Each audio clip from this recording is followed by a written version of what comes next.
Ivoiriens et Burkinabés évaluent ensemble la mise en œuvre du traité d'amitié et de coopération. Les deux gouvernements se retrouvent demain pour un conseil de ministres conjoint. Dans ce journal, nous vous proposons un focus sur le volet communication qui est l'un des plus avancés du partenariat ivoiro-burkinabé.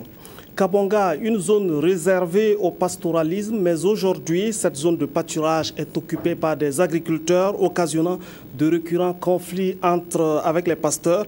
Une mission du ministère des Ressources animales était sur les lieux pour un constat. Madame, Messieurs, bienvenue au 13h15. Merci de nous suivre.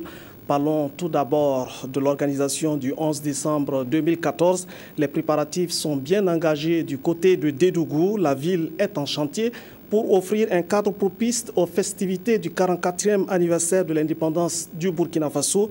Comité régional et comité national d'organisation se sont retrouvés pour bien organiser ce grand rendez-vous de la nation. Les points des réalisations, le point avec Francis Tien de RTB Boucle du Moun. À 5 mois des festivités du 11 décembre à Dédougou, cette première rencontre entre le secrétariat permanent, le comité national d'organisation du 11 décembre et la structure régionale vise à améliorer l'organisation du 54e anniversaire de l'indépendance du Burkina Faso. C'était pour partager l'expérience que nous avons eue à Dori avec ceux de Dédougou, pour que les erreurs que nous avons connues à Dori ne puissent pas se répéter à Dédougou. Les échanges ont permis à la délégation de Ouagadougou de savoir plus sur l'état des lieux de l'organisation et des chantiers en cours. Dans l'ensemble, les chantiers sont à un bon niveau d'exécution. Il y a même des chantiers qui sont en avance par rapport à la programmation, par rapport au délai. Donc, nous avons constaté également qu'après le départ du Premier ministre, en faisant dernièrement le bilan, on a vu qu'il y a toujours une progression par rapport au taux d'exécution. Et cela veut dire que les entreprises ont maintenu leur dynamique. On a bon espoir en tout cas de ce côté. L'arbre ne doit pas cependant cacher la forêt. Le comité régional est confronté à un problème financier. Autre souci de cette structure, c'est le retard accusé dans certains domaines. Malgré ces problèmes, le secrétaire permanent reste optimiste. Il ne peut pas manquer de difficultés. Mais je pense que le fait d'avoir commencé très tôt et le fait de s'appuyer sur les difficultés des années antérieures, on doit pouvoir améliorer l'organisation à Dédougou. Pour que la fête soit belle, l'équipe du gouverneur a reçu certaines orientations. Il faut mettre l'accent sur l'accueil hébergement, l'accent sur la restauration, car ce sont les deux points au moment venu qui peuvent poser des difficultés. Le comité national d'organisation a souhaité que tout soit prêt en fin novembre pour accueillir ceux qui feront le déplacement dans la cité de Bangui et cette date se veut impérative. La boucle du Moun qui est sous les projecteurs en cette année 2014, c'est là que le gouvernement a choisi pour lancer l'édition 2014 de l'opération 1000 plans par institution et par ministère. C'est le chef du gouvernement qui a donné le top de départ sur les berges des périmètres irrigués de 10 reportages Moussa Sanon. Les périmètres irrigués de Digne, c'est le site choisi cette année par le Premier ministère et ses services rattachés pour répondre à l'appel de l'opération 1000 plans par institution et par an. Et c'est sur les berges et sur une portion de près de 2,5 km que les hommes de Luc Adol Tiao ont décidé de reverdir avec des plants d'espèces épineuses une contribution à la protection des périmètres irrigués. C'est un projet d'envergure, un projet, n'est-ce pas, quand même, que Son Excellence, Monsieur le Président de Faso a lancé. Ça veut dire que c'est un projet quand même qui intéresse pratiquement tout le Burkina Faso. Alors c'est un joyau qu'il faut absolument sauvegarder. Un joyau qu'il faut absolument sauvegarder et ces plans mis en terre dans la perspective de créer une haie vive sont appelés à contribuer à la protection des périmètres à travers la lutte contre l'invasion des animaux, notamment des hippopotames. Un geste qui vient en complément aux actions du Millennium Challenge et contre les MCA, grâce à qui ce projet d'aménagement des terres a pu se réaliser. Nous pensons que c'est des aspects pour nous qui rentrent dans le cadre de la durabilité du projet. Parce que si vous aménagez 2240 hectares et que dès les mois qui suivent, les animaux rentrent, saccagent tout, le projet est compromis. une éventualité à ne pas souhaiter et dont le Premier ministère apporte déjà sa contribution à travers cette séance de reboisement. Une réponse aussi à l'appel de l'opération 1000 plans par institution et par an. Les conflits agriculteurs-éleveurs sont très récurrents à Kabanga. Cette zone dédiée au pastoralisme est aujourd'hui occupée par des agriculteurs. Une mission du ministère des Ressources animales et halieutiques et les autorités de la région sont allées faire le constat. Il faut maintenant agir vite et c'est le constat de Amadou Marcel Tou.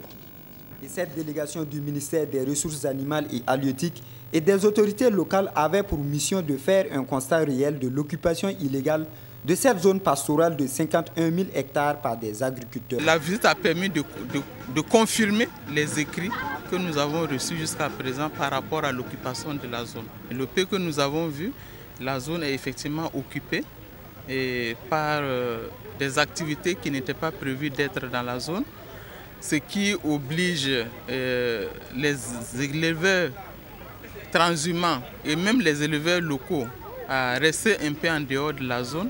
Et ceux qui s'aventurent dans la zone amènent à des conflits.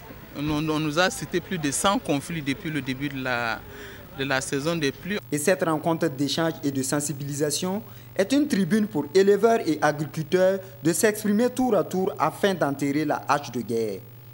Avant là, tu cultives 2 hectares. Aujourd'hui, tu fais 10 hectares. Qu'est-ce que vous allez entendre? Parce que toi, tu cultives 10 hectares. Les éleveurs aussi, lui était là-bas. Qu'est-ce qu'ils vont faire? Ces mêmes brouches-là, est-ce que ça va aller? Il n'y a qu'un seul message, et un message que nous leur transmettons depuis l'année dernière, c'est de respecter la loi. La zone a été classée zone pastorale. Nous sommes en concertation avec eux, nous les avons sensibilisés depuis l'année dernière et il est important que chacun prenne ses responsabilités. La Côte d'Ivoire et le Burkina Faso se retrouvent pour évaluer la mise en œuvre du traité d'amitié et de coopération. Les experts ont fini de préparer techniquement les dossiers. Les 2 gouvernements se retrouvent à partir de demain pour un conseil de gouvernement conjoint avant la conférence au sommet des chefs d'État pour le traité. Concernant la mise en œuvre du traité d'amitié et de coopération, celui en relation avec la communication est des plus avancés. Reportage Momouni Soubeiga. Dans le traité d'amitié et de coopération Burkina Faso-Côte d'Ivoire, le volet communication occupe une place importante. La signature de convention de mise en œuvre de ce traité en matière d'information et de communication par les ministres des 2 pays en charge de la question Alain-Édouard Traoré et Afoussiatou Bamba Lamine le 25 mars 2013 a marqué un tournant décisif dans cette coopération. Des pistes de partenariat pour le développement du secteur de l'information et de la communication sont vite prospectées. Tout va donc se jouer au niveau des médias d'État.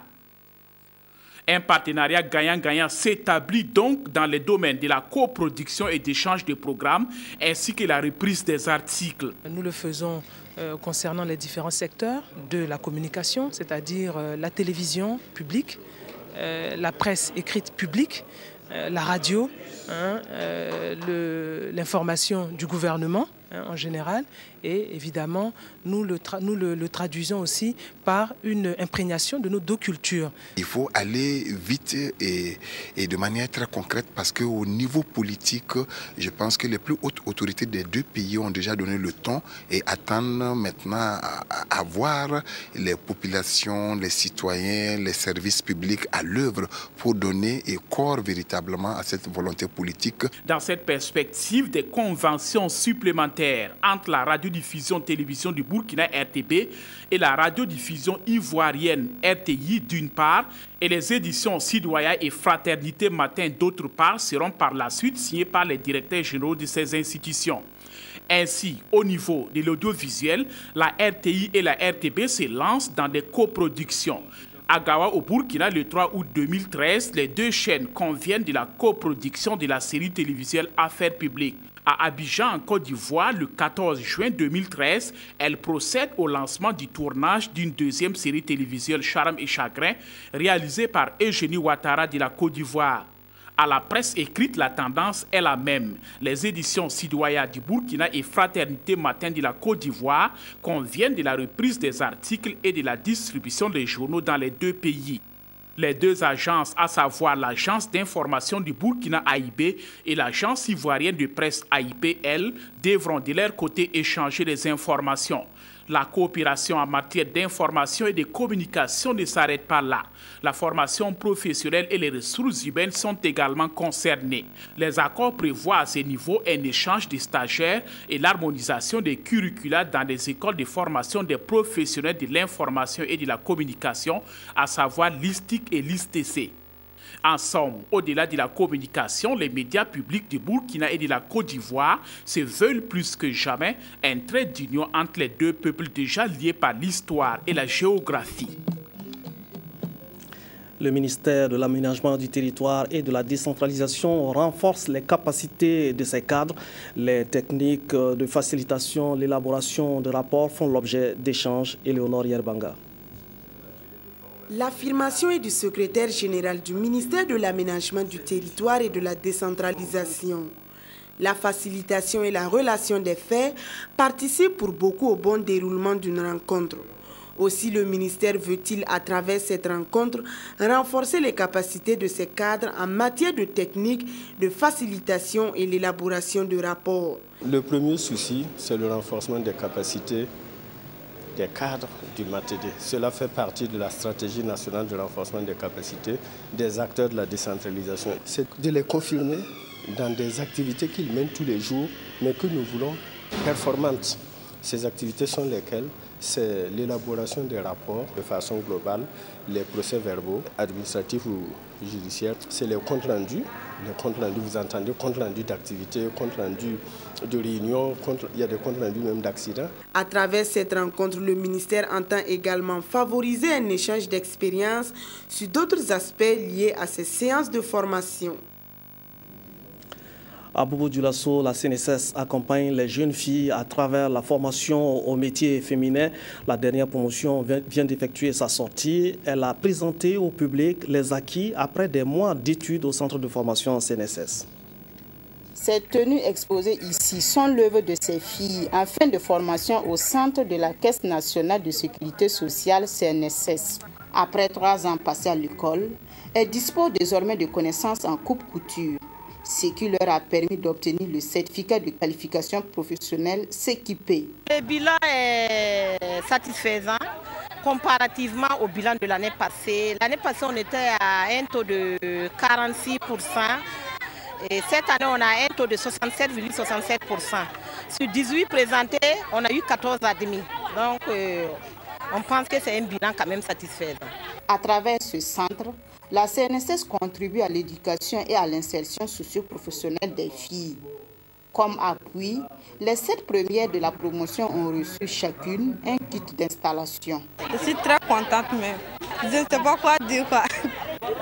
Après, je vais faire une formation d'abord de 2 ans ou bien de 3 ans avant d'ouvrir un atelier. Je demande à toutes celles qui font la couture de bien travailler à l'école. Des défilés, des ballets et des sketchs ont marqué la cérémonie de clôture. Une cérémonie au cours de laquelle les filles ont voulu interpeller les parents sur les conséquences néfastes de la pratique de l'excision par ce sketch.